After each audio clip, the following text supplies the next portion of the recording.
La tienta es la faena que tiene por objeto seleccionar las reses destinadas a la reproducción. En ella se mide la bravura de las mismas, entendiendo por tal su capacidad de ataque sostenida frente a los diferentes estímulos de la lidia. Cada ganadero, no obstante, personaliza la selección a tenor de sus propios criterios, y esto redunda en la existencia de ganaderías con distinto tipo y carácter, aun teniendo un mismo origen. Dado que los animales viven agrupados por camadas, es preciso separar del resto aquellos que se van a tentar. En este caso contemplamos un apartado de vacas previo a la tienta en la ganadería salmantina del Niño de la Capea. Son hembras jóvenes, de entre 2 y 3 años, que es la edad con la que generalmente se tienta.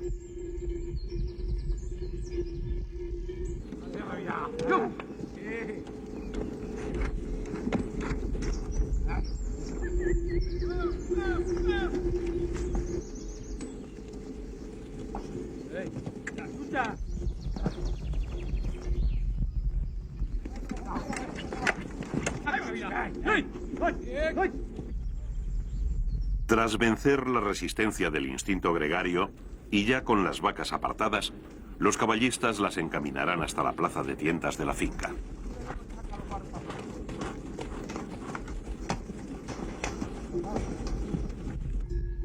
El sonido acompasado de los cencerros llena la mañana otoñal de la dehesa.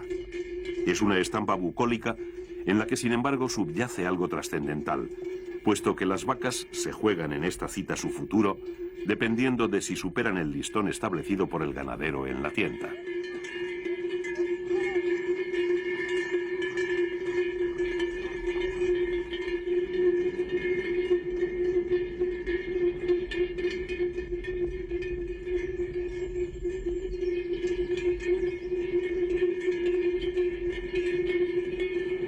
El ritmo del grupo se acelera en el tramo final del recorrido, cuando vacas, cabestros y caballistas enfilan la manga de entrada a los corrales.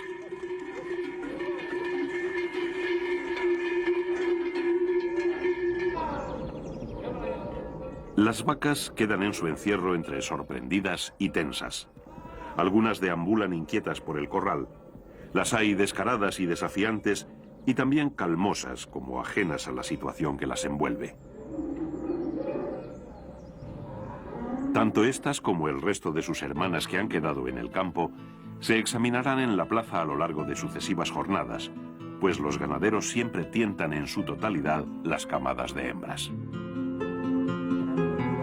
Casi consustancial con esta faena es la presencia de jóvenes aspirantes a torero que con mayor o menor fortuna esperan la oportunidad de dar algún lance a las vacas.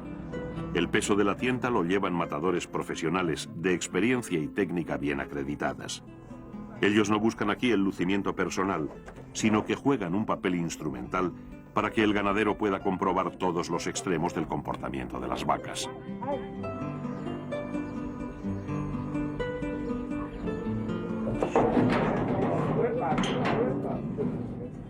Al tiempo que las reses son enchiqueradas, se llevan a cabo los últimos preparativos, tanto por parte de los toreros a pie como del picador. Ambos personajes tienen, en esta faena de selección, un peso igualmente importante.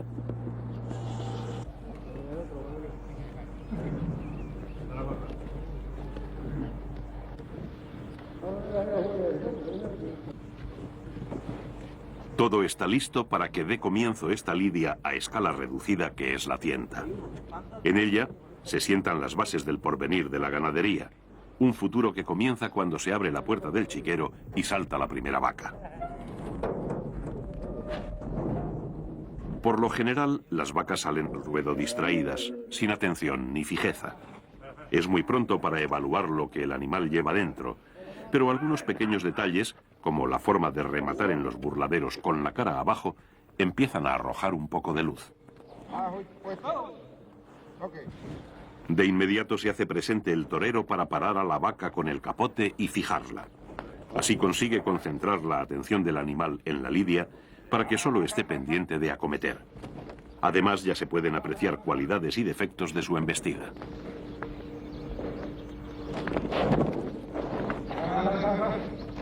De esta manera la vaca queda fija, lo que se llama puesta en suerte frente al picador, a cuyo cite acude para recibir la primera vara. En el caballo se sopesan varios factores: si acude con alegría, si empuja con ímpetu, si pega derrotes, si lleva la cara alta o baja, etc. En el segundo puyazo normalmente se la coloca a mayor distancia del piquero. Este y los siguientes encuentros son los verdaderamente significativos para medir su bravura. Ahora observamos cómo la vaca sale suelta, es decir, renuncia a la pelea. Hay animales que, tras mostrar un mediocre comportamiento en el caballo, tienen la virtud de ir a más en la última parte de la lidia, embistiendo con nobleza y vibración, de la forma que lo hace esta vaca ante la templada muleta de Emilio Muñoz.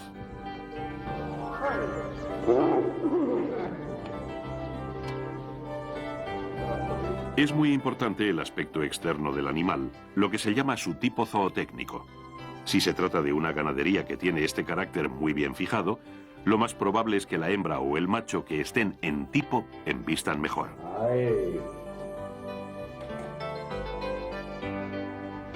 La bravura y la nobleza tienen también matices distintos según cuál sea la procedencia de la ganadería. La prontitud de la vaca, su templanza, el modo de humillar o su forma de acometer, siguiendo fijamente los vuelos de la muleta, son características que se dan más o menos acentuadas en cada una de las castas. Miguel, no le pierdas el respeto, ¿eh? Dale mucha importancia. El ganadero debe ver a la res por los dos pitones, pues a veces la embestida es más clara por un lado que por otro. Así, contemplamos ahora cómo responde la vaca por el pitón derecho al firme toreo de Miguel Rodríguez en esta tienda de la finca Las Infantas, cerca de Aranjuez.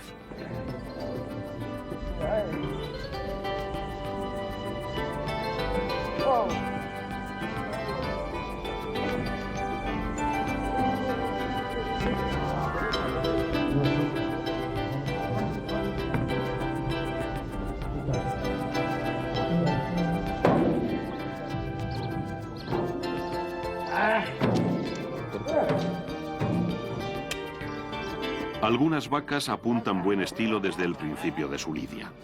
Se puede ver por la prontitud y alegría con la que acuden cuando el torero las llama y en la manera en que toman el capote con entrega total y un largo recorrido.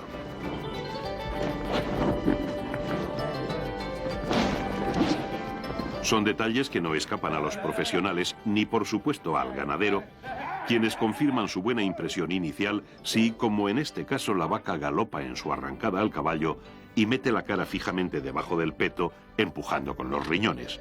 Sin duda, el ganadero registra minuciosamente en sus notas todos estos rasgos de bravura.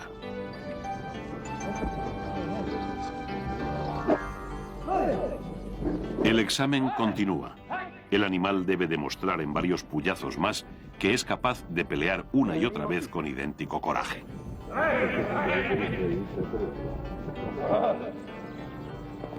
Si a pesar del duro castigo recibido se crece en la muleta y mantiene las mismas virtudes antes comentadas, estamos ante una vaca de nota alta, merecedora de ocupar un puesto como reproductora en la ganadería para criar toros con sus mismas virtudes.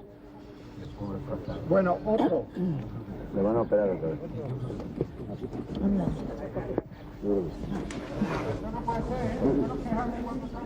En la ganadería brava, siempre que se habla de familias y de reatas, se habla de la reata de la fulana o de la mengana. No se habla de las hijas del semental tal o cual. Es, si quieres, un poco una sociedad matriarcal.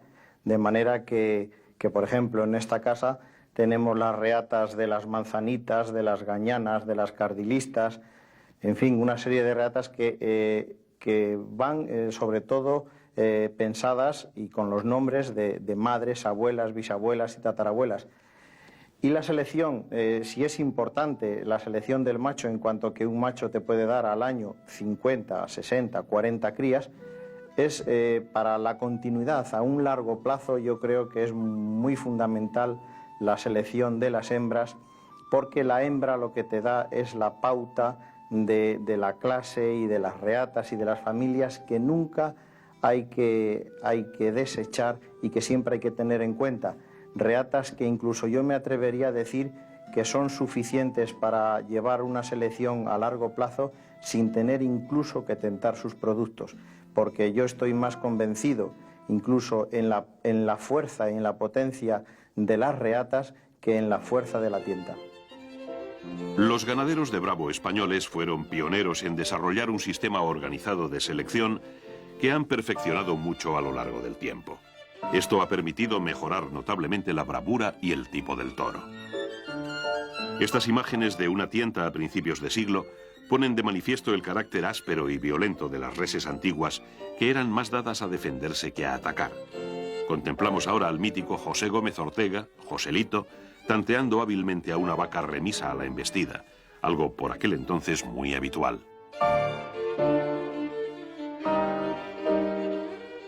Sin la mejora de la selección, la tauromaquia no hubiera podido alcanzar sus actuales cotas técnicas y artísticas.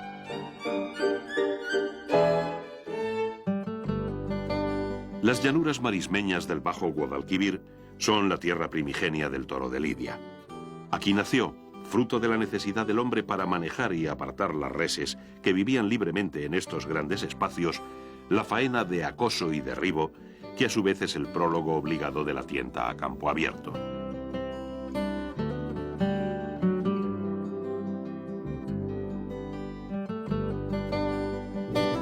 Hemos bajado hasta las marismas para vivir la belleza de esta faena en su entorno natural más primitivo. En el atardecer del cortijo al Ventu, un grupo de caballistas van a apartar unas vacas que serán toreadas en medio de la soledad de estos campos. Marchando al paso, los hombres se introducen entre el hato y señalan las reses más apropiadas para la ocasión. Entre la piara hay vacas adultas que en su día fueron tentadas y aprobadas en la plaza y que ahora se van a retentar más por afición y curiosidad del ganadero para ver si embisten igual con el paso del tiempo que por necesidad.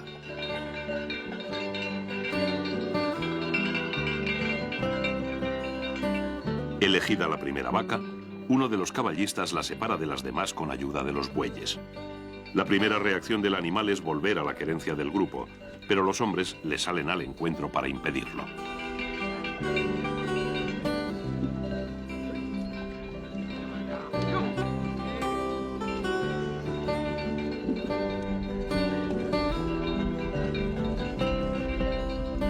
Al sentirse acosada, la vaca corre aún más veloz y tras ella los caballistas, que sin alejarse la dejan para que agote sus fuerzas.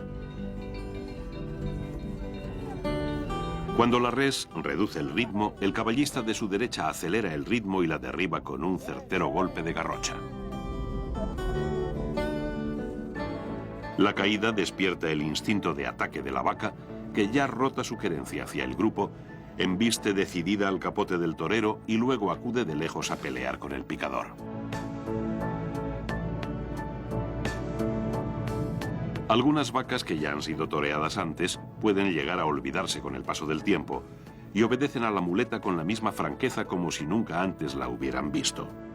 Tienen todo el campo para huir, pero siguen embistiendo una y otra vez.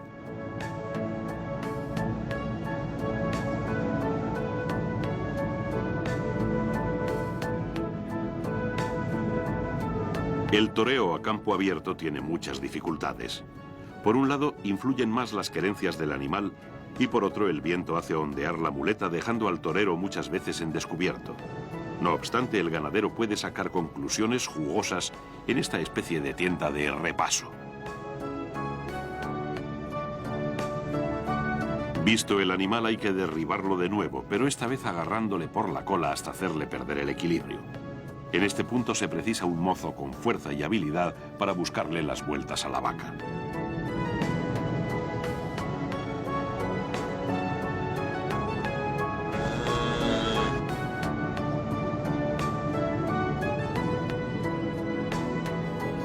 Una vez sujeta, se procede a curarle las heridas ocasionadas por la garrocha y la puya para evitar posibles infecciones. ¿Qué número tiene? El 15, la 15, ¿eh? Sí, conozco a la Rosito, tuyo ahí.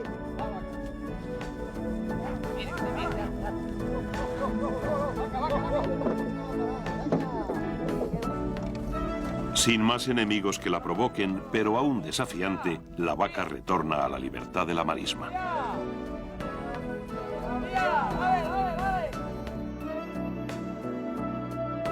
Hay que repetir ahora la operación anterior para apartar otra vaca. Sin embargo, los hombres saben que cuanto más se mueve al ganado, más complicado resulta bregar con él. Los bovinos de casta aprenden pronto y se ponen reservones y huidizos a poco que se les atosigue.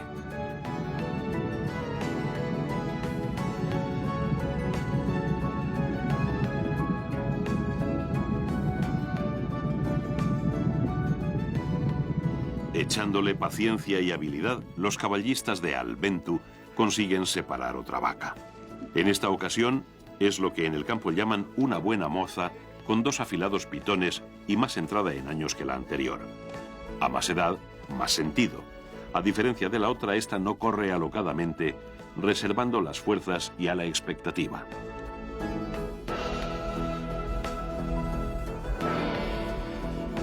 Se tiene que recurrir a la ayuda de los cabestros para que la vaca arranque a correr y así poder derribarla con mayor facilidad.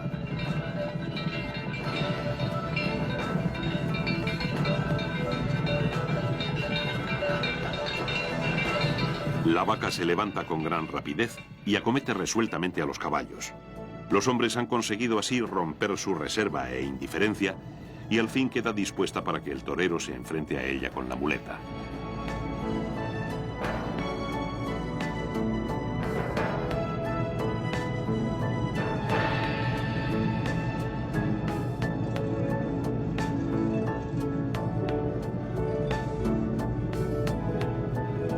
El muleteo será necesariamente breve si la vaca presenta dificultades y por lógica resulta más intenso en las que por su nobleza son propicias a ello.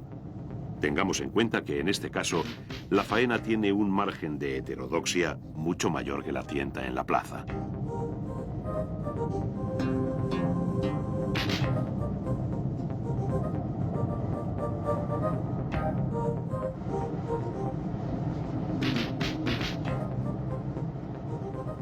Las vacas que quedan con fuerza tras la faena dan lugar a probar el valor de los caballos más curtidos que sortean los afilados pitones con gran templanza y habilidad. Así se suceden los lances de tienta en la tarde marismeña hasta que cae la tarde y el sol se oculta tras los pinares de Doñana.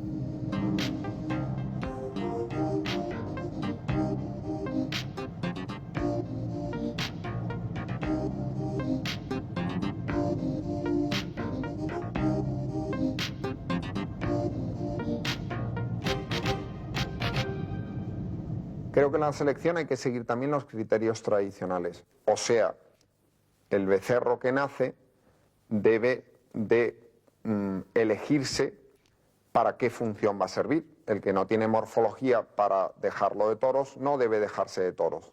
El que en una tienta a campo abierto, que yo la hago y que creo que es fundamental, no sirve para toros, no debe dejarse para toros. Entonces se deben de lidiar novilladas y se debe dejar solo para toros, digámoslo así, las joyas de la ganadería, los animales que tienen la morfología, la familia y la selección adecuada para ello, y muchísimo más los sementales, que son la clave de la ganadería. En pocos lugares como el cortijo Bucaré, la tienda de machos a campo abierto tiene tanta tradición y categoría. Familia ganadera por los 4 costados, los Buendía son también grandes aficionados a la garrocha, nexo de unión entre sus 2 grandes pasiones, el caballo y el toro bravo. En la plenitud de la primavera, la camada de herales de Bucaré está preparada para pasar la gran prueba de la tienda. Horas antes de que la misma dé comienzo, los jóvenes novillos de 2 años parecen barruntarlo. Fueron traídos a este cercado algunas semanas atrás. Aquí se han hermanado y han sido bien alimentados. Con ello han cogido querencia al lugar, lo cual, como veremos más tarde, será importante para el correcto desarrollo de la faena. Además, están gordos y fuertes, lo que va a dar a la tienda mayor emoción y seriedad.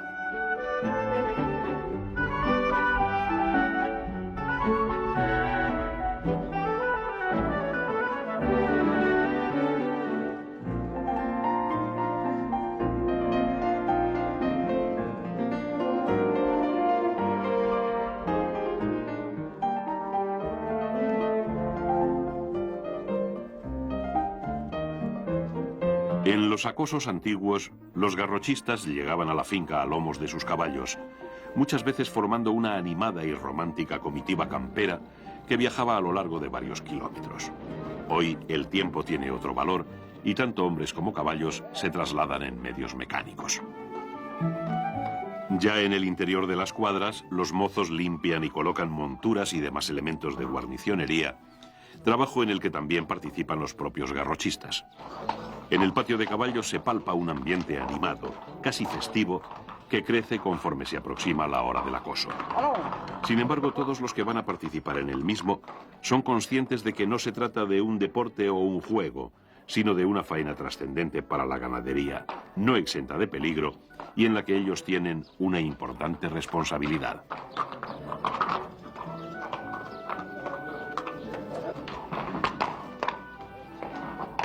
En estos instantes en que los hombres dan el último repaso a los arreos y atavíos, siempre hay tensión y nerviosismo, incluso para los garrochistas más avezados. No hay duda de que la tienta a campo abierto es tanto más comprometida cuanto más exigente y conocedor de su oficio sea el ganadero, circunstancias que se dan en el caso de Javier Buendía. Bueno, vámonos, ¿qué?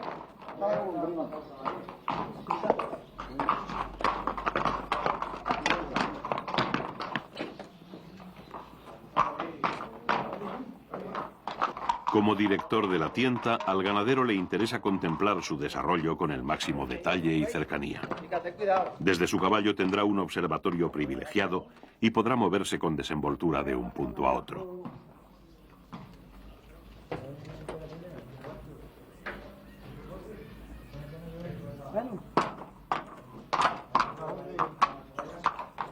Asiduo participante en las tientas de machos de numerosas ganaderías y experto garrochista, Javier Buendía lleva actualmente las riendas de la selección en Bucaré y es en consecuencia el máximo responsable de esta faena.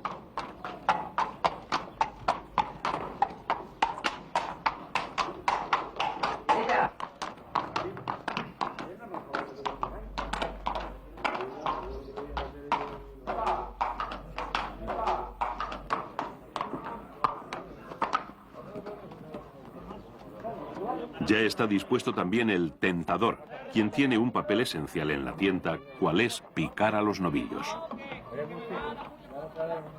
Esta tienda de machos es una cita donde nunca faltan los mejores caballistas del campo andaluz, entre ellos Antonio Miura, todo un personaje en el mundo de la garrocha y gran amigo de la casa. Manuel Cárdenas, el veterano mayoral de la ganadería, apura el último cigarrillo, al igual que hacen otros garrochistas antes de partir hacia el corredero. Tengo que cargar las cosas. El corredero es una franja de terreno llano que se extiende en sentido longitudinal a lo largo de aproximadamente 1 kilómetro y con unos 300 metros de anchura. Como indica su nombre, este es el lugar donde se corren y derriban las reses en las tiendas de campo abierto. Lo primero que se hace antes de empezar la tienda es conducir los novillos desde el cercado donde antes los vimos a un pequeño corralito llamado rodeo, situado en el extremo opuesto del corredero. Desde el rodeo se les dará suelta uno a uno para que corran a favor de querencia, es decir, justo en sentido contrario del que ahora caminan. Así correrán con más fijeza y velocidad y será más fácil derribarlos. Los cabestros marcan la dirección. Tras ellos van los novillos y cierran la marcha varios caballistas en prevención de que alguna res pudiera volverse.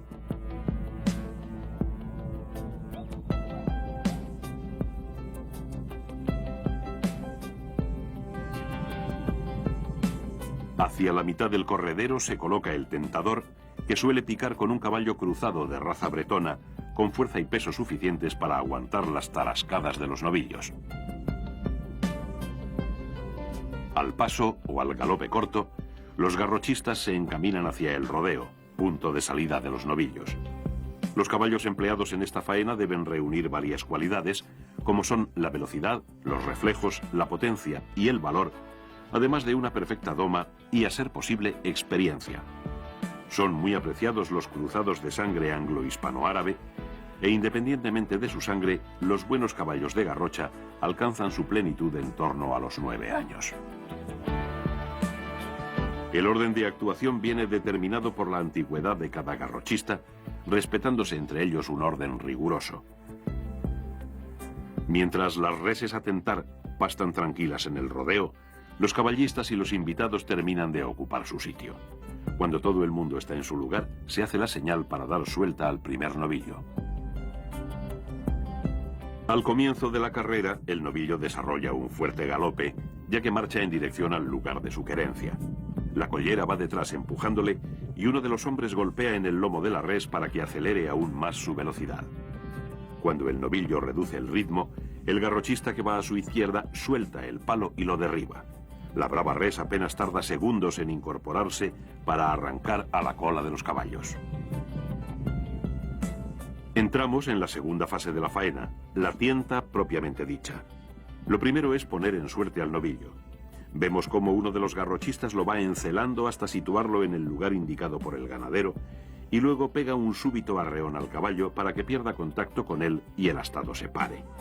Entra en liza el picador, que lo cita para provocarle la arrancada, situándose en dirección opuesta a la querencia del animal. Si el novillo es encastado, persigue al caballo de picar y los garrochistas tienen que ir al quite para volverlo a colocar de nuevo en suerte.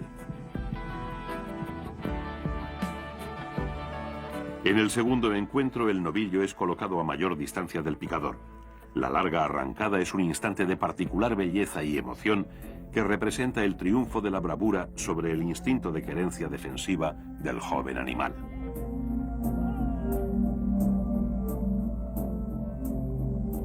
Una pelea codiciosa bajo el peto rubrica la buena nota de tienta del novillo. Por lo sincronizado de las acciones, alzar la bandera y dar salida al siguiente heral es casi una misma cosa. El animal enfila briosamente el corredero. Un tercer caballista acompaña a la collera para ayudarle a dar impulso al animal. Esto es importante, porque cuanto más fijo y decidido sea el galope, es más difícil que se revuelva o cambie de trayectoria a mitad de carrera.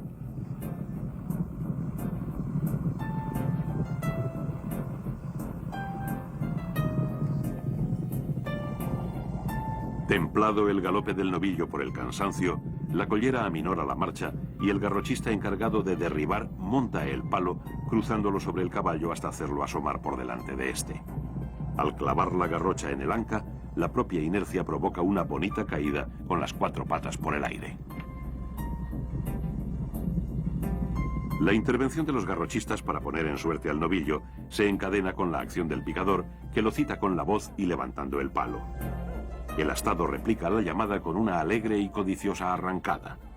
Luego empuja tercamente al caballo sin atender al quite, lo que obliga a los hombres a derribarlo de nuevo para que abandone su empeño.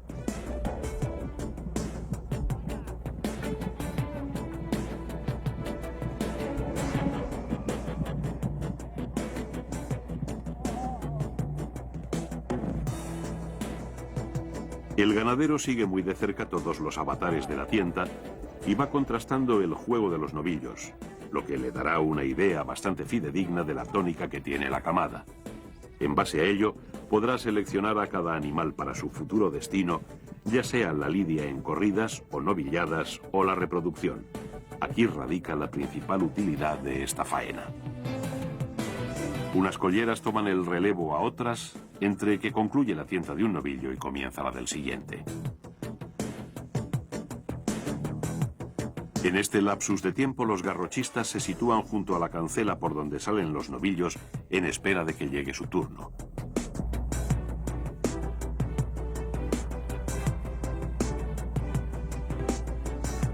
Como en todas las faenas de selección, la mecánica de la tienta a campo abierto se repite con idéntico esquema de unos animales a otros. La variedad viene dada por las propias condiciones de los novillos, que pueden tener unas reacciones muy diferentes unos de otros, ya incluso desde que son apartados en el rodeo.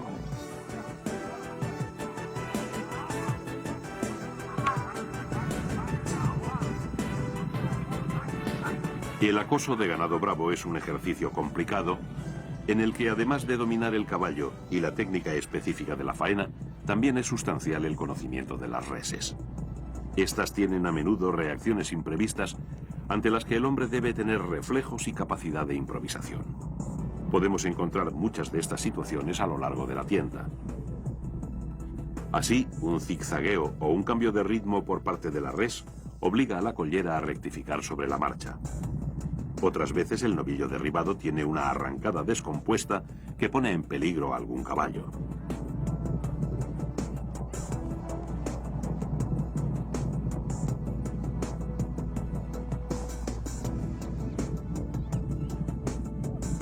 Si variable es el comportamiento de las reses en la carrera, lo mismo puede decirse de su pelea frente al picador. Hay novillos muy tardos ante el caballo o que son remisos a arrancarse de largo, por lo que el tentador debe reducir la distancia progresivamente hasta que aquel se decide a acometer.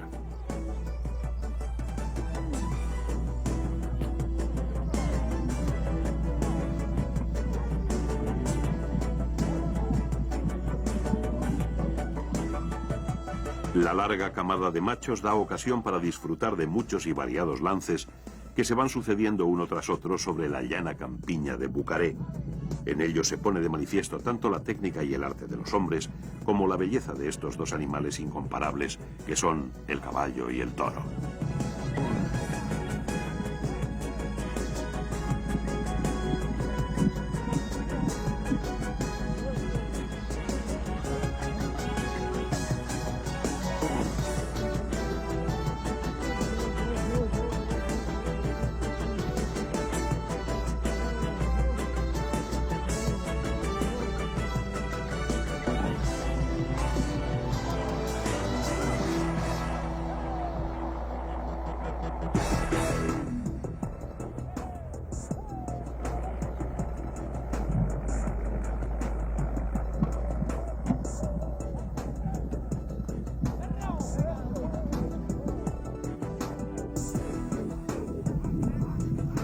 La tienda de machos a campo abierto también tiene sus accidentes característicos, algunos derivados de las condiciones del ganado y otros por factores humanos.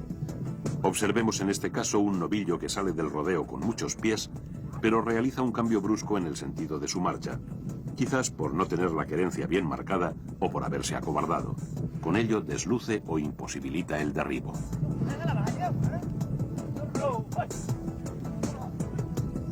Una de las incidencias más peligrosas es el embroque, que se produce cuando la res está en mitad de la carrera y se revuelve bruscamente hacia los caballistas, obligándoles a sobrepasarla para salvar el trance.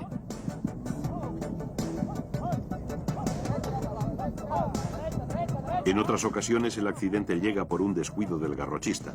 Por ejemplo, la rotura del palo en pleno galope puede acarrear caídas tan aparatosas como la que vemos en estas imágenes. Golpes, lesiones e incluso cornadas son gajes propios de esta faena.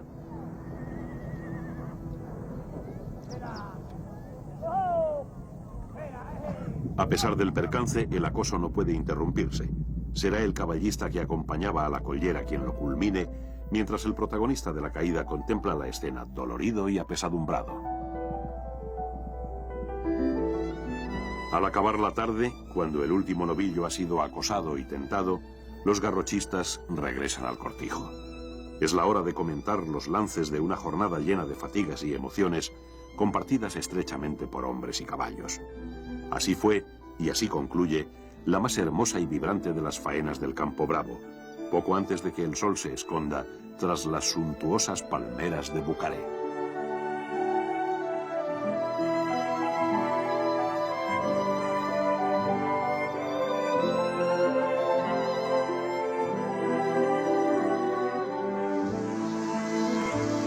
Varios meses después de la tienda a campo abierto, los novillos que obtuvieron la mejor nota deben pasar la prueba definitiva para optar al título de semental, la llamada retienta de machos, que se lleva a cabo en la placita de la finca.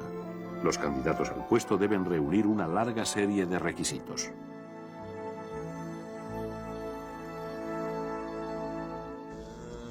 Se tienen que dar 3 requisitos para que el animal sea retentado en una plaza de tientas. Primer requisito, que tenga muy buena familia. La familia es fundamental, pues la genética depende de ello, ¿no?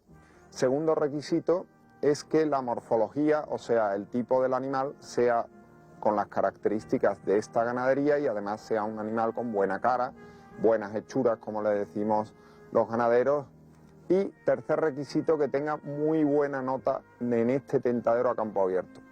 Si confluyen los tres requisitos y los tres son buenos, entonces el animal se selecciona para ser retentado en la plaza para ser un animal de simiente, para ser semental. Normalmente se retienta al cabo del mes, 2 meses después de la faena a campo abierto para que le dé tiempo a recuperarse. Y normalmente a lo mejor pues en mi ganadería de 50, 40 herales que tentamos a campo abierto, pues suelen concurrir estas tres características favorables en 1 o 2 animales nada más, o incluso 3, incluso algún año ninguno. Los preparativos de la retienta se inician a horas tempranas. Vemos en plena labor a los encargados de vestir al caballo y también al picador comprobando las varas que empleará en la faena.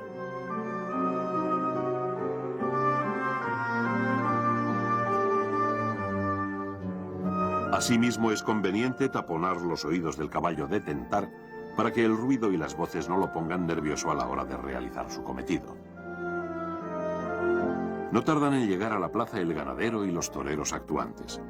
Por lo general se trata de matadores muy experimentados en las faenas camperas, a los que acompaña algún hombre de confianza. Tampoco faltan los jóvenes aspirantes al traje de luces y algún aficionado.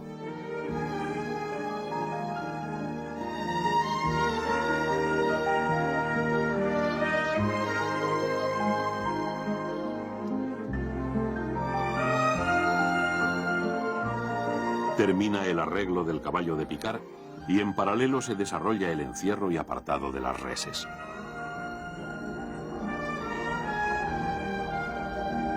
Habitualmente, en la retienta de machos no se torea desde el principio a los animales, ya que si no responden a las expectativas, pueden lidiarse después en una corrida.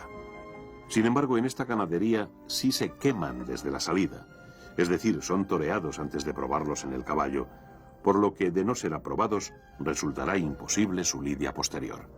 La mentalización de los toreros en el campo es bien diferente a cuando actúan en la plaza, tal como nos explica un matador con gran experiencia y profesionalidad, José Antonio Campuzano. Bueno, la diferencia es que aquí en el campo pues se está probando la bravura para el posible sementar. Entonces es muy distinto. Aquí en el campo se relaja uno más, hay menos tensión, pero que duda cabe que tiene tanta importancia o más que en la plaza, porque de aquí va a salir el futuro toro que luego se va a torear en la plaza. Aquí se corrige posibles defectos que duda cabe, como todo humano los tiene uno, se aprende, físicamente se prepara uno, le va cogiendo el sitio al toro. En definitiva, es muy importante torear en el campo para luego llegar a la plaza, pues como diríamos, como un reloj, que es que como hay que estar en la plaza, ¿no?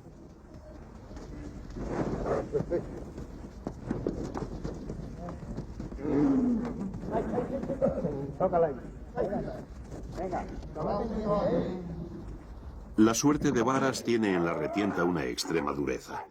Prueba de ello es que usualmente se pica con la puya empleada en las corridas de toros. Aquí el listón del ganadero está al máximo. El baremo de exigencia siempre va increciendo conforme avanza la lidia.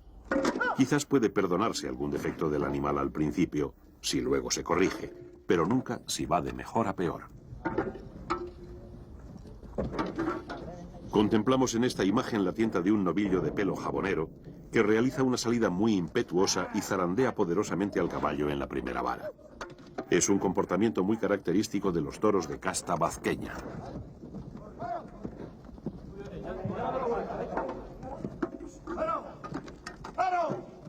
En la retienta los machos reciben al menos 4 o 5 puyazos, no tanto para producirles un quebranto físico, sino con el fin de comprobar si son capaces de crecerse y mejorar su comportamiento en los sucesivos.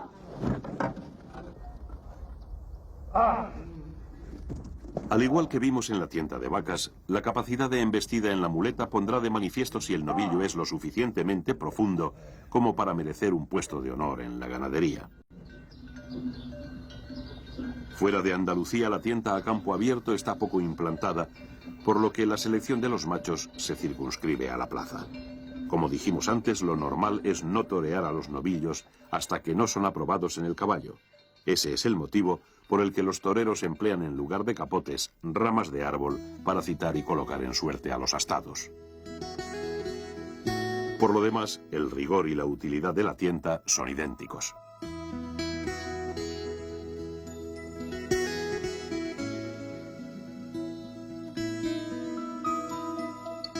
Nosotros lo que pretendemos, lo que buscamos en esa tienta es precisamente sacar el animal que más nos guste en cuanto a casta, a bravura, a nobleza y a clase. La faena consta, como bien sabemos, de dos partes. Una, se prueba el animal en el caballo, donde realmente va a dar medida de su bravura. Cuantas más veces vaya al caballo desde las distancias que el animal te pide o que tú le pides a él, digo que de esa manera, de esas formas de luchar ese heral, vamos a sacar unas consecuencias positivas o negativas en esa primera parte del tentadero. Los toreros realizan el quite a cuerpo limpio e intentan siempre desplazar al novillo en línea recta, dándole las menos vueltas y giros posibles para que no tome resabios. De esta forma lo sitúan a la distancia que marca el ganadero para tomar la siguiente vara.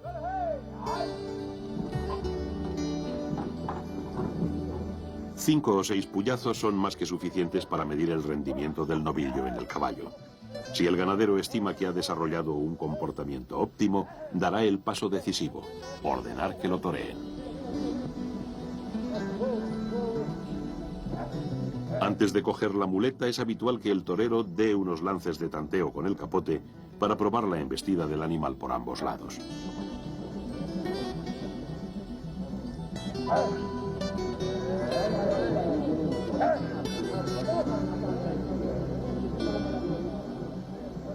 Luego vamos a ver al animal cómo desarrolla una nobleza y una casta al mismo tiempo en la muleta, viendo si es pronto en la embestida, si la embestida es recta, si la embestida es larga, si repite con casta, todas esas virtudes deseadas en un semental.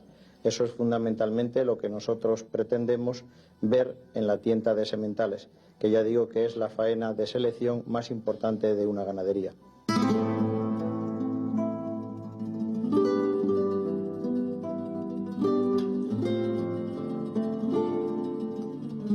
Después de la intensa faena de muleta hay novillos que aún levantan la cara pidiendo pelea. A veces, si se exprime demasiado al animal, puede llegar a morir embistiendo. Pero nuestro novillo, una vez recuperado del tremendo castigo, retornará al campo para tomar posesión de su puesto como semental de la ganadería.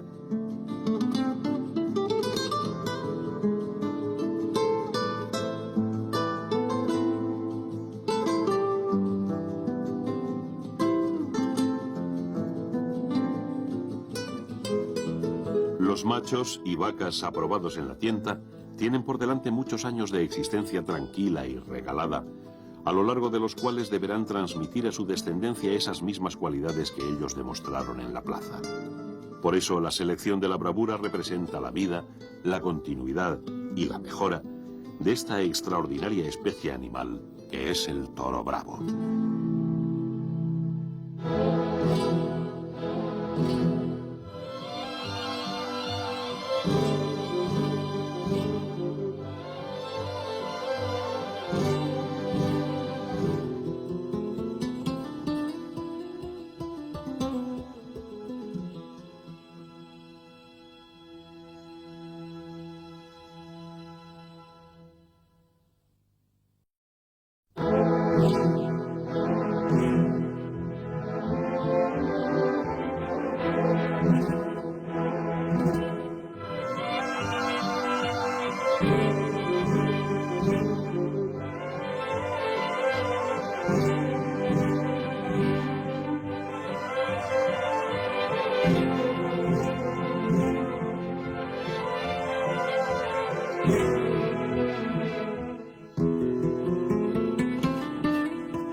Por encima de la localidad navarra de Funes, el Alto de Olivos domina un panorama de huertas y sotos que se extienden por los términos de Peralta, Marcilla, Caparroso y Villafranca.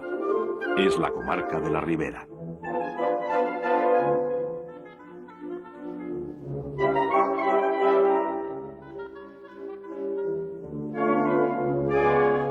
Camino del Ebro, los ríos Arga y Aragón se juntan aquí mismo, en el rincón conocido como Los Alamillos, prados donde pastan las vacas de Vicente Domínguez Gendulain, uno de los últimos vestigios de la vieja y mítica casta navarra.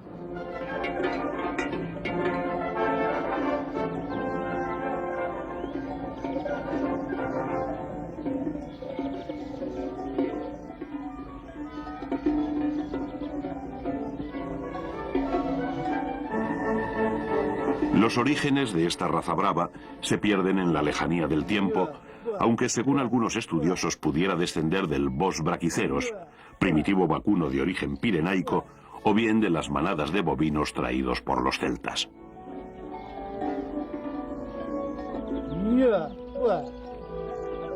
El ganado navarro posee un arquetipo claramente diferenciable. Son reses de pequeño tamaño, muy finas proporciones y cara avispada, en las que predomina el pelo colorado encendido.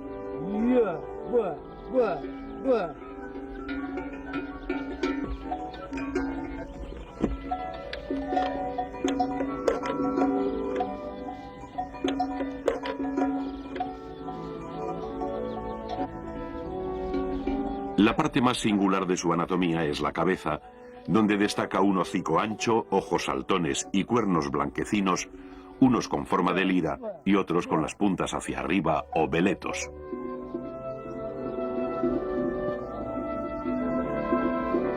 El pastoreo es el modo de manejo tradicional de unas reses que, especialmente en el XIX, alcanzaron gran fama por su fiereza, y que los cronistas de la época compararon con las guindillas de la tierra. Pequeños, colorados y picantes, así se definió a los toros navarros, y así son aún estas vacas de Vicente Domínguez, listas, ágiles y fieras. ¿Quién lo diría, al verlas tan apacibles en sus prados?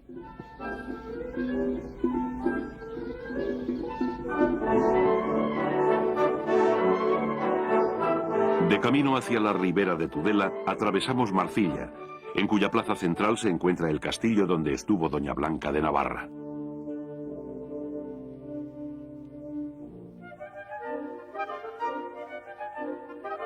En pleno valle del Ebro, frontera con las áridas Bardenas Reales, se sitúa el pueblo de Arguedas, donde pastan los sementales y novillos del ganadero tudelano Adolfo La Huerta. También vecino de Tudela fue Juan Gris, el primer ganadero navarro del que se tienen noticias allá por el siglo XVI. A lo largo del tiempo, otros criadores contribuyeron a dar renombre a esta raza. Entre ellos destacan el marqués de Santa Cara, Antonio Lecumberri, Francisco Gendulain y sobre todo Nazario Carriquiri, famosísimo personaje de la corte de Isabel II, cuyo apellido fue adoptado para referirse a los toros navarros, llamados desde entonces y por extensión Carriquiris.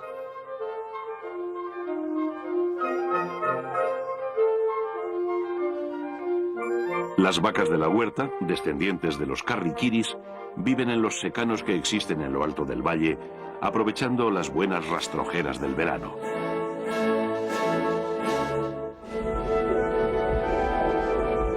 No deja de sorprendernos la docilidad con que los bravos animales obedecen la voz de su dueño cuando las conduce de una cerca a otra, siguiéndolo como si fueran un cándido rebaño de ovejas.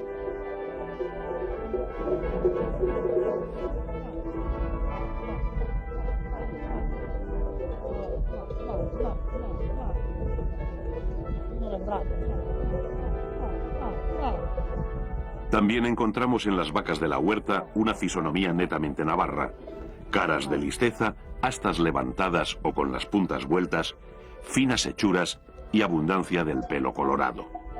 Así debieron ser las madres de los legendarios toricos rollos de la Ribera.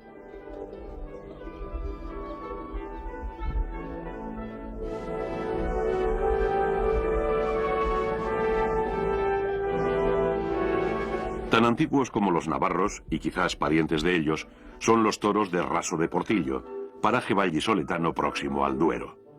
Según la leyenda, aquí se produjo el encuentro entre San Pedro Regalado y un toro que venía herido y furioso tras escapar de la plaza. El santo, que era principal de este convento de Abrojo, detuvo y curó al animal, que marchó sumiso hacia los cercanos campos del Raso, situados entre los pueblos de Boecillo, Aldea Mayor y Pedraja de Portillo.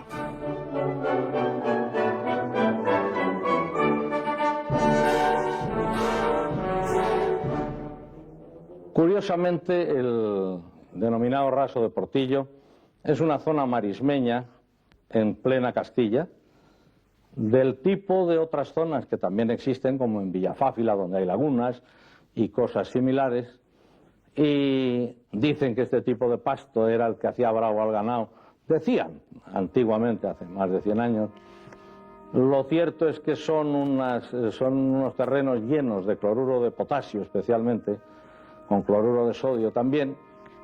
Tienen una capa freática muy de toba, algunos altos con arena, pero a su vez esa parte, todo eso, al llegar a 1870, en la regencia del general Serrano, se dicta un decreto por el que se ordena el saneamiento del valle del Raso de Portillo.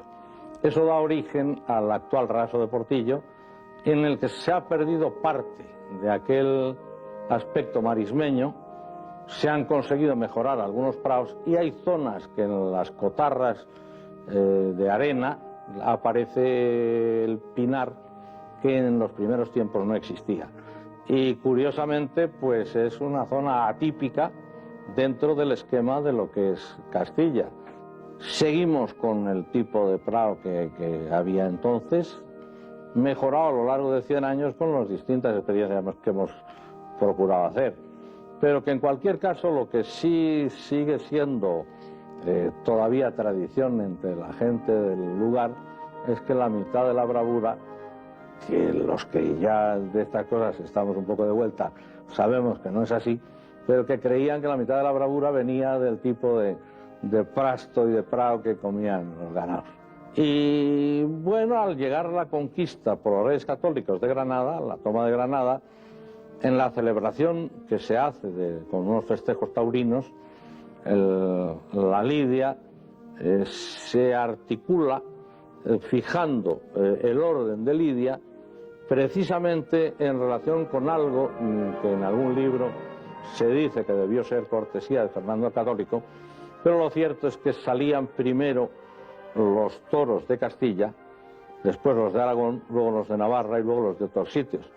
Los toros de Castilla, entonces, habría por antigüedad dentro de Castilla el Raso de Portillo. Desde entonces hasta hoy, ininterrumpidamente que yo sepa, se han criado los toros en el Raso. La tradición dice que era un ganado más bien grande, negro, listón.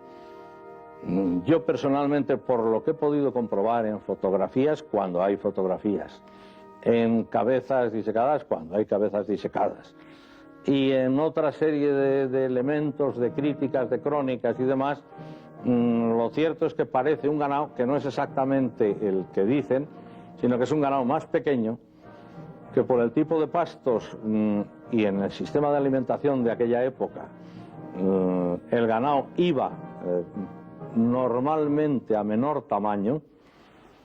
Entonces no es el ganado de los grandes praderas del sur de Andalucía, ni tiene nada que ver con eso, sino que es de un clima inhóspito, como es el de Castilla la Vieja, con unos pastizales pobres, con un sistema hace años en el que no se les añadía excesivo pienso. Entonces hay que pensar que los toros del Raso de Portillo de hace 400, 500 años eran unos toros pequeños. La ganadería viene teniendo la misma base desde que hace 120 años la compra mi abuelo.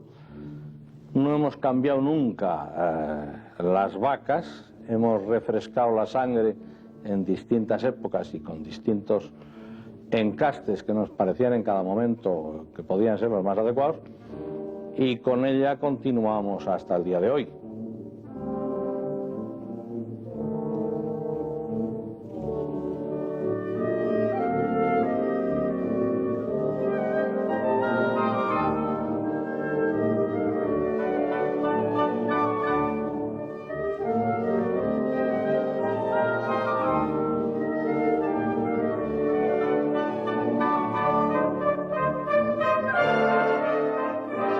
crecimiento experimentado en los últimos años por la capital vallisoletana es un factor de progresiva presión sobre estas históricas tierras del Raso de Portillo. Aquí se mantiene de momento la ganadería de los Gamazo, última mantenedora de una tradición que en tiempos pasados representaron los apellidos Sanz, Valdés, Presencio y Mazpule.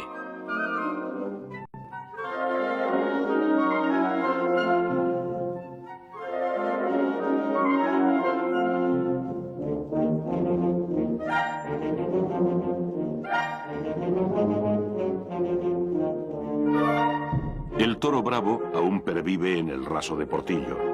No así en otro de sus más añejos feudos, Villarrubia de los Ojos, en la provincia de Ciudad Real.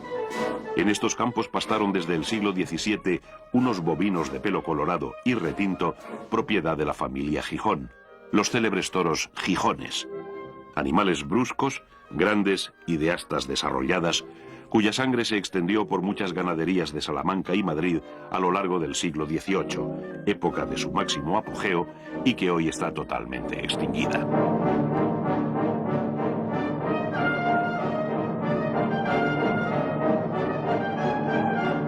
Aunque existieron ganaderías bravas en otras localidades de la zona, como Valdepeñas y Almodóvar, ninguna superó en prestigio a la de los Gijón.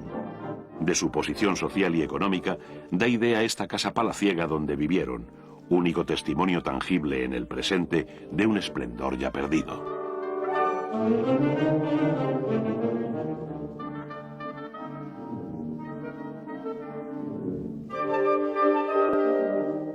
El pasado y la leyenda siguen vivos en la ganadería de Miura, nombre mítico ligado a toros como Jocinero, Perdigón, Receptor o Islero, en cuyas astas murieron espadas famosos como Pepete, el Espartero y Manuel Rodríguez Manolete, y también otros diestros más modestos.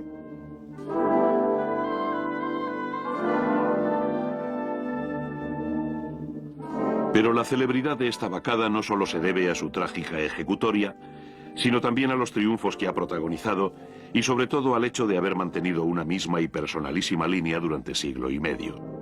Los Miuras tienen su principal origen en la casta cabrera, creada en el primer tercio del XVIII por Luis Antonio Cabrera, cuya ganadería pasó más tarde a José Rafael Cabrera, luego a los Núñez de Prado y en 1852 a don Juan Miura, tatarabuelo de los actuales propietarios. Desde entonces, esta familia conserva, apenas sin cruces, lo más puro de Cabrera.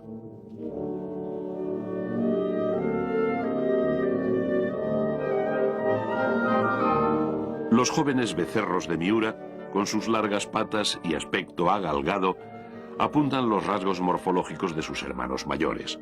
Toros huesudos, muy altos, de cuello largo y piel muy fina, que lucen muchas veces una respetable y astifina arboladura.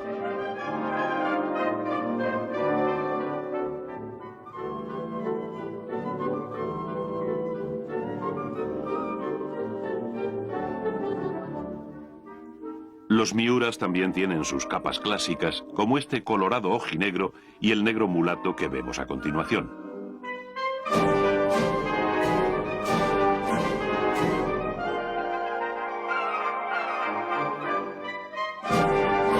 Más abundantes son, si cabe, los de pelo cárdeno y también los chorreados. La variedad, no solo de pintas, sino también de comportamientos, es una nota distintiva de la ganadería de Miura.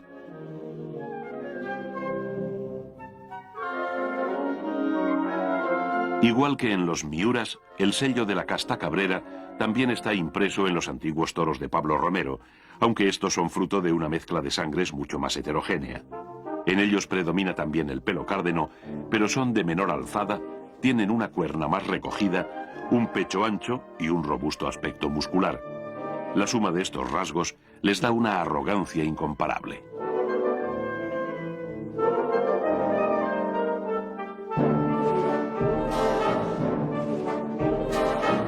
Estos toros, que hoy se anuncian a nombre de Partido de Resina, poseen una guapura especial que se manifiesta en el campo y en la plaza. Un compendio de arrogancia, bravura y nobleza se dieron en este toro llamado Serranito, triunfador de la Feria de San Isidro de 1971 y magnífico ejemplo de lo que ha sido esta ganadería durante más de 100 años. Toro cárdeno, muy serio, sin necesidad de kilos superfluos, bajo y enmorrillado. Serranito fue el arquetipo de Pablo Romero clásico. Tras una fogosa salida, embistió con codicia y largo recorrido al capote de Paco Camino.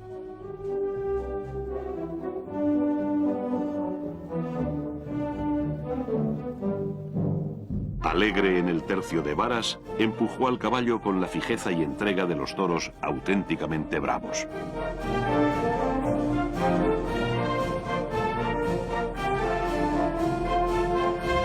A la muleta embistió incansable por ambos pitones con nobleza y prontitud, aunque llevando la cara a media altura, rasgo característico de esta ganadería.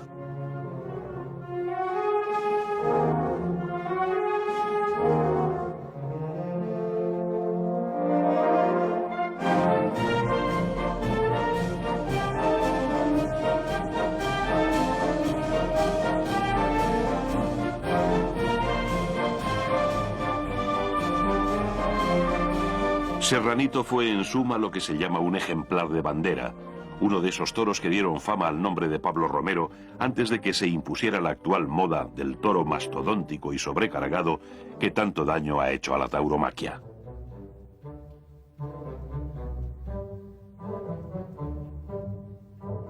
La vuelta al ruedo del toro rubricó uno de los mayores éxitos obtenidos por Paco Camino a lo largo de su carrera.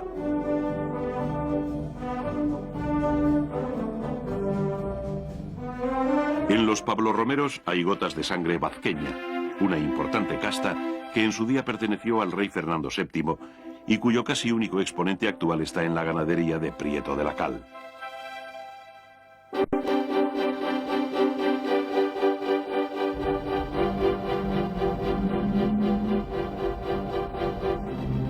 La casta vazqueña debe su nombre a Gregorio Vázquez, quien la formó en 1755 con reses de muy diverso origen. Muy mejorada por su hijo, Vicente José Vázquez, alcanzó su máximo apogeo en manos de los duques de Veragua. Toros bajos y corpulentos, de variopintas y llamativas capas, entre las que destaca el clásico jabonero. Tomás Prieto de la Cal ha conservado los caracteres externos de los Veraguas, pero mejorando notablemente su bravura gracias a una dura selección. Así se ha abierto una esperanzadora puerta de futuro para esta casta histórica. Idéntica raíz vazqueña posee el legendario hierro de la viuda de Concha y Sierra, hoy propiedad de José Luis García Palacios. Son toros de capas multicolores y preciosa lámina que sufrieron una aguda y larga crisis de bravura y en cuya recuperación está luchando su nuevo propietario con ilusionantes resultados.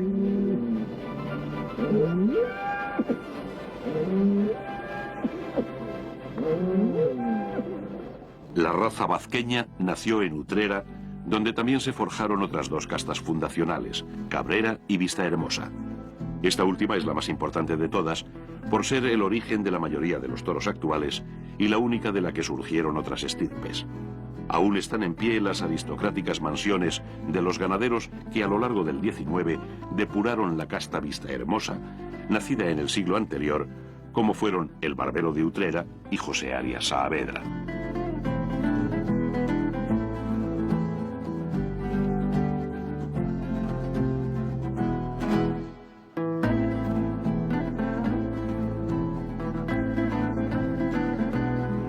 La ganadería de Arias Saavedra fue dirigida por el mayoral Juan Gómez, quien compró unas tierras en las que más tarde se alzó el famoso cortijo bautizado con su nombre.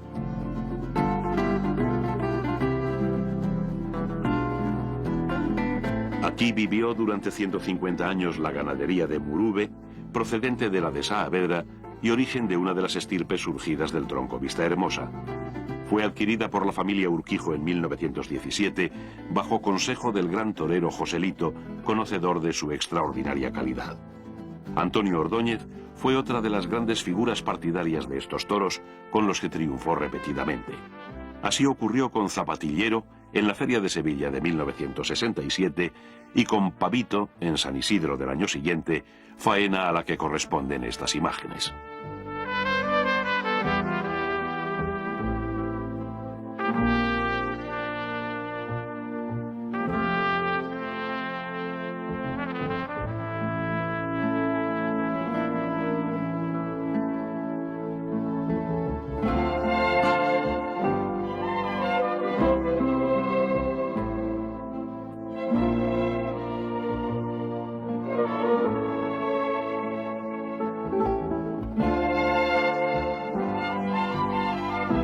La nobleza es una de las principales virtudes de los murubes, muchas veces unida a una peculiar forma de embestir galopando.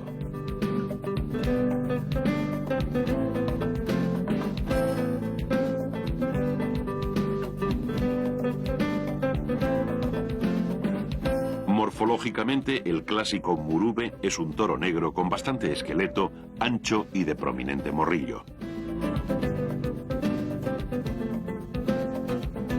En estos ejemplares de Luis Albarrán podemos observar el hocico chato y los cuernos rectos con las puntas apretadas hacia adentro, detalles típicos de los murubes.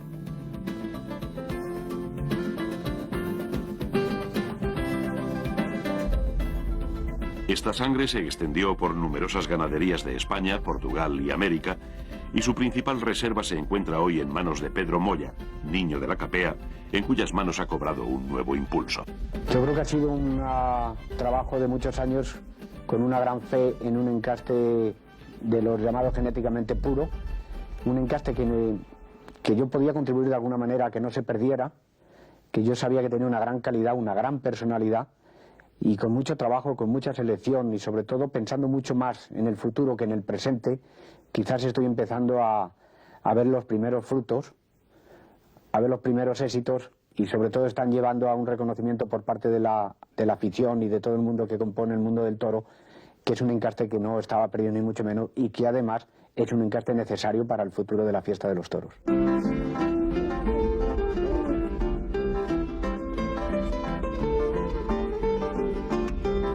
Igual que los murubes, otras razas bravas se asentaron fuera de España. Pero ninguna de ellas arraigó con la fuerza que lo hizo en México la casta andaluza de Saltillo, fundada en 1850 por Rafael Rueda, marqués de Saltillo, con reses de puro origen vista hermosa adquiridas a picadea de Lesaca.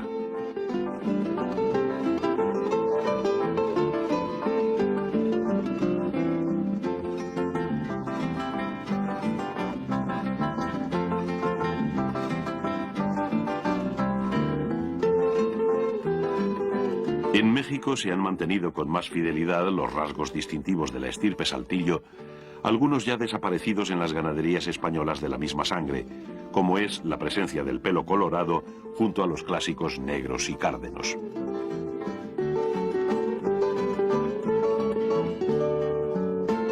Los toros asaltillados poseen un hocico estrecho, pitones abiertos y con las puntas hacia arriba. Son de tamaño reducido, con poca papada y el lomo recto.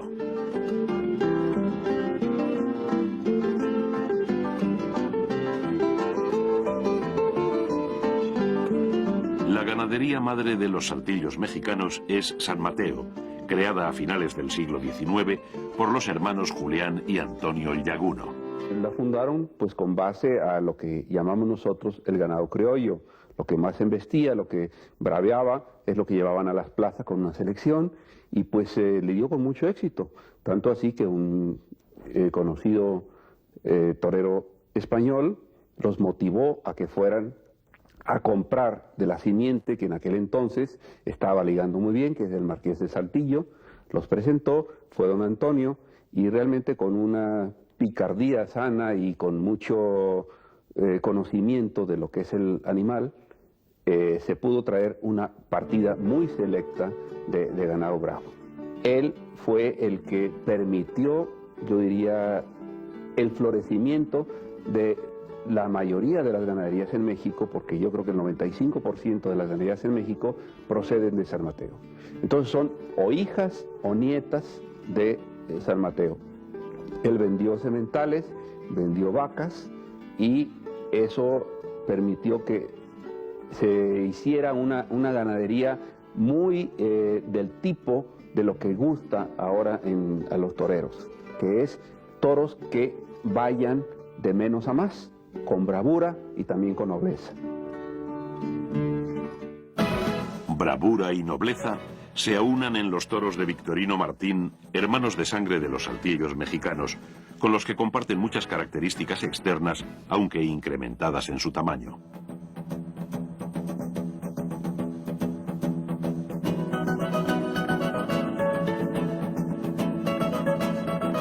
Dos claves definen el comportamiento de los populares victorinos.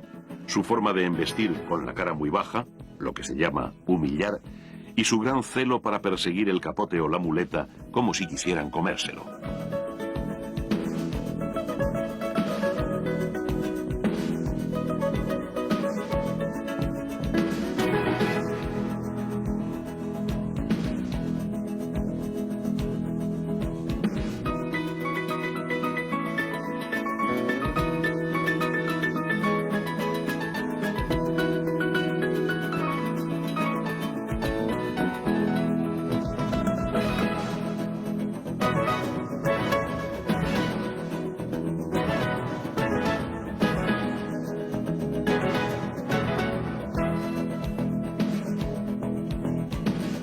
También en el caballo los buenos ejemplares meten la cara debajo del peto y empujan fijamente, recargando con los riñones.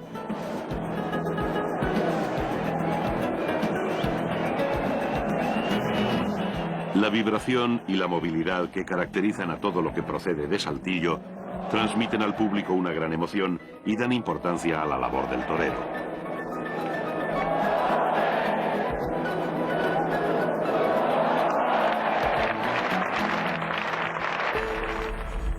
La casta Saltillo está poco extendida hoy en el censo ganadero español. Solo los toros de la familia Moreno de la Cova y los de Victorino Martín la representan. Estos últimos de forma particularmente brillante, pues se mantienen desde hace años al máximo nivel en la cumbre de la ganadería brava.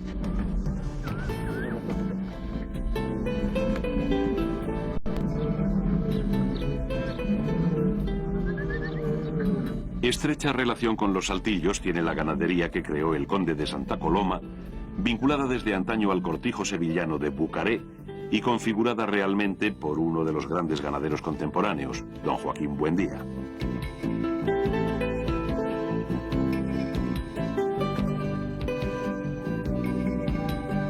Los Santa Colomas son animales de mucho temperamento, fogosos y complicados de manejar.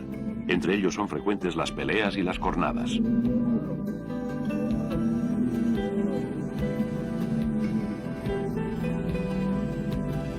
El pelo negro y el cárdeno, en todos sus tonos, son los predominantes en una casta que es la suma de las sangres Saltillo e Ibarra y en cuyos toros hay caracteres de ambas.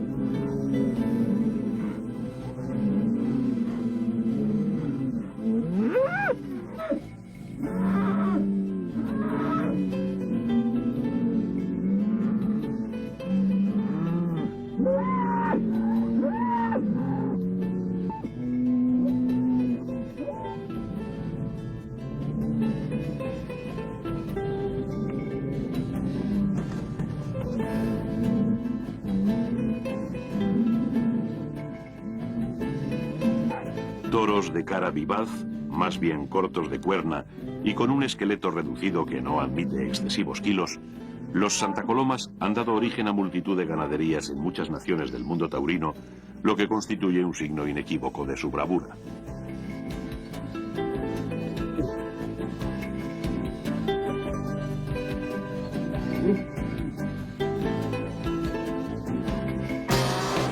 Sirvan estas imágenes como ejemplo de lo que es un Santa Coloma bravo y también como homenaje a Julio Robles, uno de los toreros que ha obtenido más éxitos en el pasado reciente.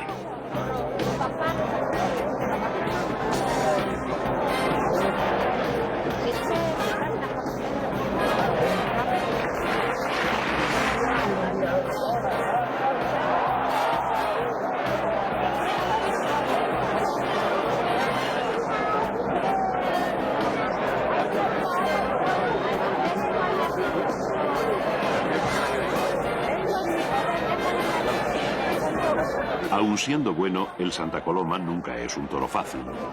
Pocos toreros como Robles han sabido entender el sitio, la distancia y el toque precisos para extraer su picante nobleza.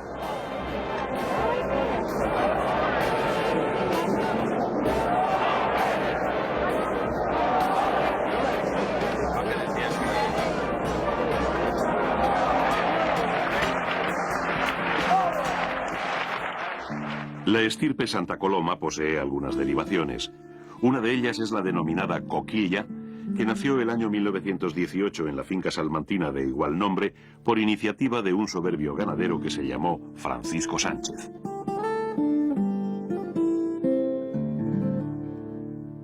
La mayor parte de la ganadería de Coquilla pasó a los hermanos Sánchez Fabrés, que hoy solo conservan un reducido lote de vacas de esta casta, una de las que han sido arrinconadas por la funesta moda del toro gigante.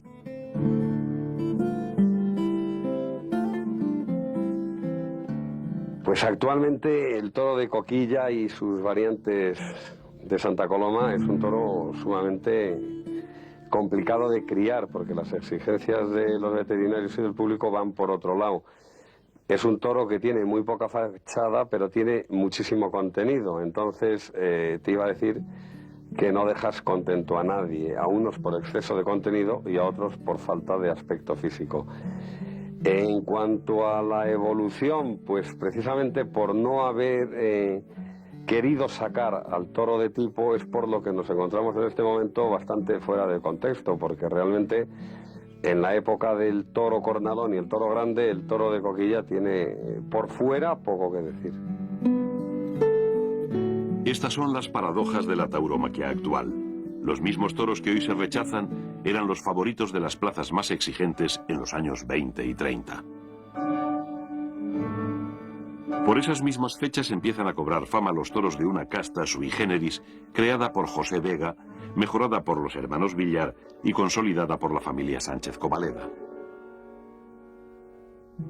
Los suaves y bondadosos toros de Covaleda permitieron sonados triunfos a todas las figuras de los años 40 y 50, una época dorada donde brilló también la personalidad de Lucio, el que fue famosísimo mayoral de esta ganadería. Muchas cosas han cambiado en el toreo, pero los toros de esta casa siguen manteniendo sus clásicas señas de identidad: los pitones aparatosos, las capas llamativas y el buen estilo en la embestida.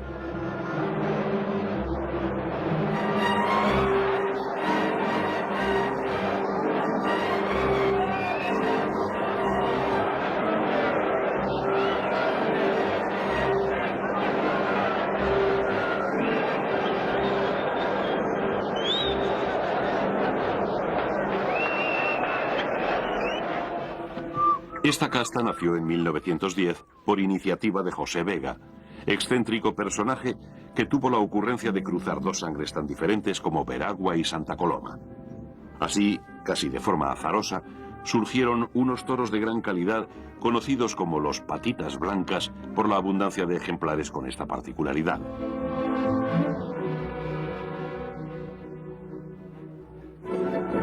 Muchos de ellos son luceros, es decir, poseen una mancha blanca en la frente, orlada a menudo por cuernos de generoso tamaño.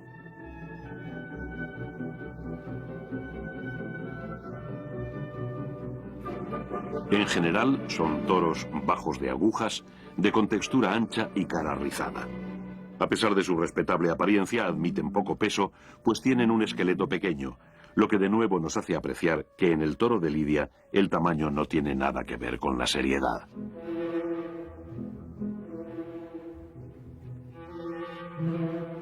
Los patitas blancas tienen también manchas de este color en el vientre, la cola y el tronco, ya sea sobre fondo negro o colorado. Estos toros jirones y remendados, como se les denomina, son los más representativos de una raza distinta a todas que tiene en la ganadería de Sánchez Covaleda su principal bastión.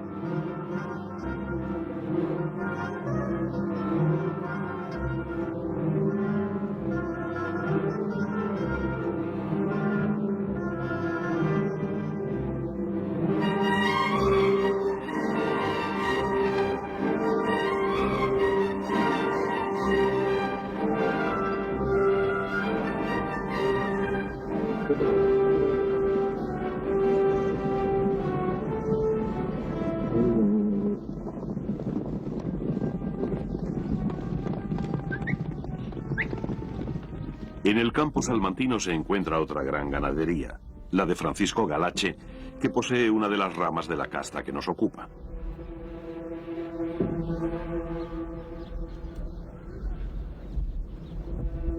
Los toros de Galache guardan gran parecido con los cobaledas, si bien tienen pitones menos ofensivos y un carácter más dulce.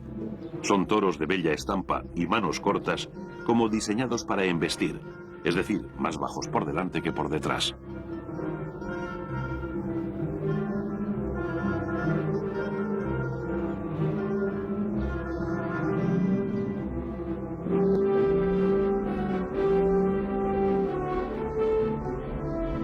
Toros de enorme nobleza, los galaches son materia prima ideal para expresar el toreo en su dimensión creativa y artística, que aquí vemos en una gran faena de Antonio Ordóñez.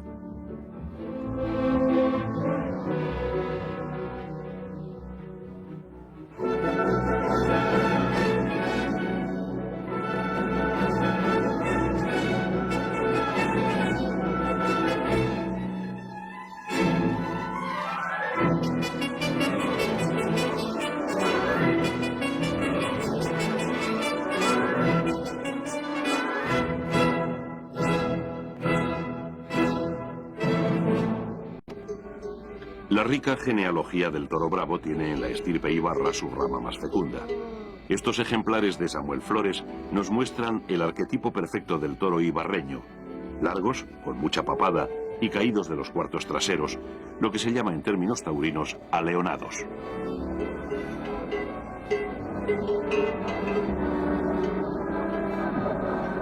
La impresión de seriedad de estos animales se acrecienta por sus grandes y astifinos pitones. Hierro fundamental en la historia de esta estirpe es el del conde de la Corte, el célebre y ya desaparecido don Agustín Mendoza y Montero, propietario de la que sin duda ha sido la ganadería más influyente en la tauromaquia moderna.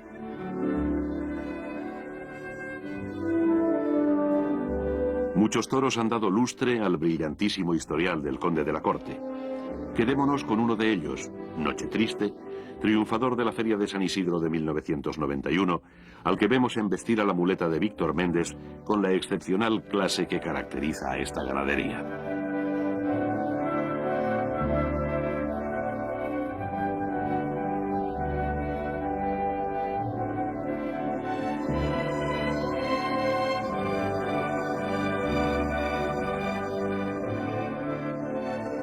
Este toro nació en la finca Los Bolsicos, sita en la localidad pacense de Jerez de los Caballeros. Aquí pasta la ganadería desde 1920, fecha en que fue adquirida por el conde de la Corte. Su anterior director, otro extraordinario ganadero llamado Ramón Mora Figueroa.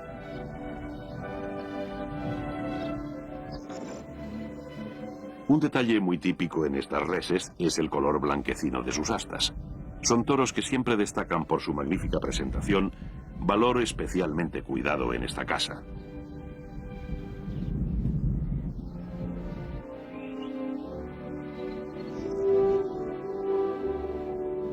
La ganadería del conde de la Corte ha sido durante décadas un manantial de bravura, la madre de donde han salido las vacadas contemporáneas más sobresalientes. Entre ellas está la de Atanasio Fernández, quien en la finca salmantina de Campocerrado modeló las reses compradas al conde para crear un tipo de toro menos ofensivo, con una bravura templada que empieza con frialdad y va creciendo a lo largo de la lidia.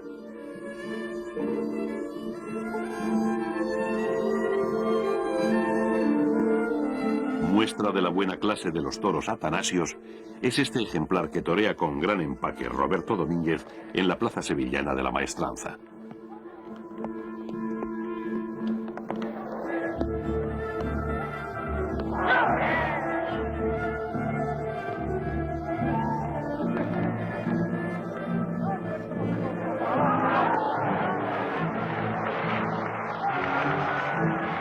Todas las grandes figuras, desde la época de Manolete, han sido asiduas a los toros de don Atanasio, como asimismo a los de Carlos Núñez, genial ganadero andaluz, también desaparecido, que fue creador de una raza de toros propia.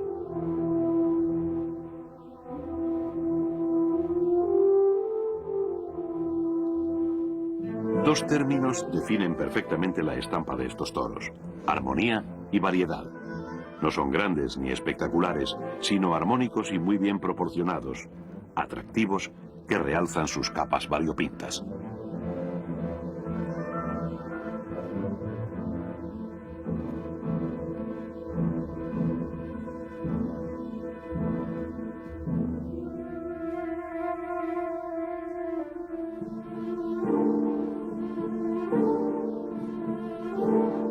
Los bellos toros de Núñez no están hechos para asustar, sino para embestir mucho y bien, como este astado de nombre Correlindero, de Gabriel Rojas, una de las muchas ganaderías actuales de esta procedencia.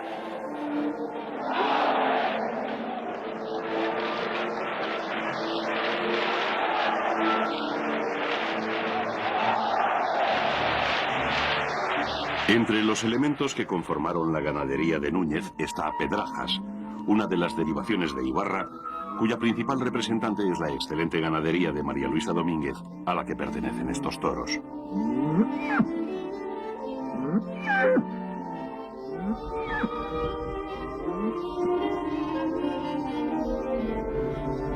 La sangre de los Pedrajas también está presente en los toros de Juan Pedro Domecq.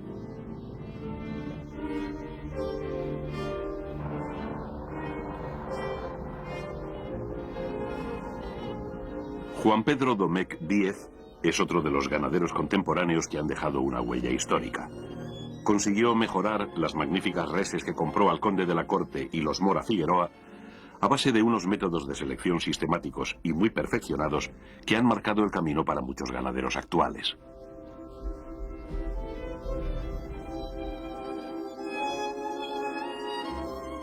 Juan Pedro Domecq buscó un toro que se emplea a fondo a lo largo de toda la lidia, que acomete con entrega en todos los tercios y sigue hasta el final los vuelos del engaño, bajando el hocico por el suelo.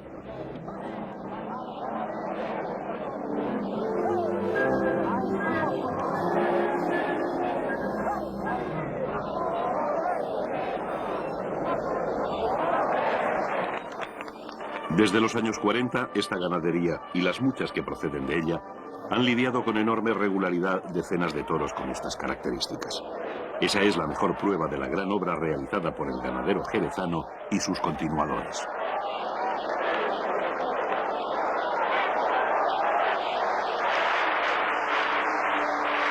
La bravura es fruto del atávico instinto combativo de este animal, modelado por el hombre a lo largo de los siglos. Cuando dos toros pelean en el campo, está latiendo en ellos ese primitivo impulso.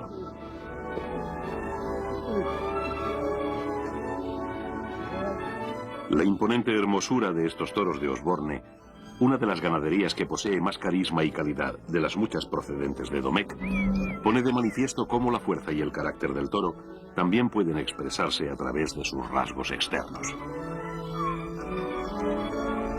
La evolución de las castas bravas es la historia de un trabajo humano en permanente búsqueda de un toro que se adapte a las exigencias de la tauromaquia y que al mismo tiempo posea mayor belleza. Basta contemplar la imagen de este toro ensabanado de Osborne para comprenderlo.